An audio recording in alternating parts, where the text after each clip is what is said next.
गांव के बाहर एक घना जंगल था जिसमें एक पुराना खंडहर था।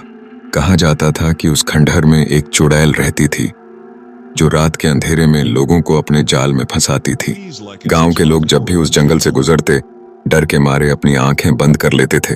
एक रात एक साहसी लड़का अर्जुन ने तय किया कि वह उस खंडहर की रहस्य को जानने जाएगा।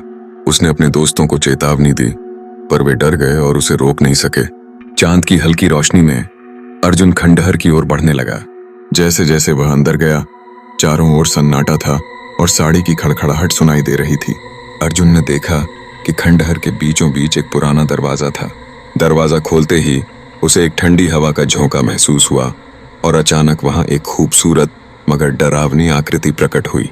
वह चुड़ैल थी। उसकी आंखें लाल और बाल बिखरे हुए थे। चुड़ैल ने कहा, तुमने मेरी शांति को भंग किया है, अब तुम्हें मेरी सजा भोगनी पड़ेगी। अर्जुन की हिम्मत जवाब देने लगी, लेकिन उसने खुद को नियंत्रित किया और बोला, मैं तुम्हें डरने नहीं आया, मैं तुम्हारी कहानी जानना चाहता हूं। चुड़ैल थोड़ी चौंकी और बोली, अगर तुम्हें मेरा राज जानना है तो पहले एक सवाल का जवाब दो। चुड़ैल ने उसे एक पहेली दी और अर्जुन ने उसका सही उत्तर दिया।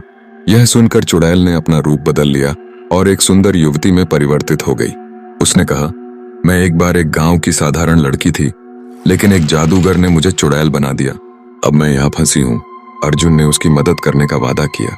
जैसे ही वह खंडहर से बाहर निकला, चुड़ैल ने उसे धन्यवाद कहा और कहा, तुमने मुझे आजाद किया, लेकिन मेरी याद हमेशा इस जंगल में रहेगी। और इसी के साथ वह अदृश्य हो गई। गांव वालों ने जब अर्जुन को लौटते देखा तो वे हैरान रह गए।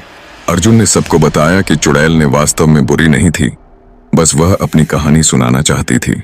उस रात से गांव वालों ने उस जंगल को एक नई नजर से देखना शुरू किया।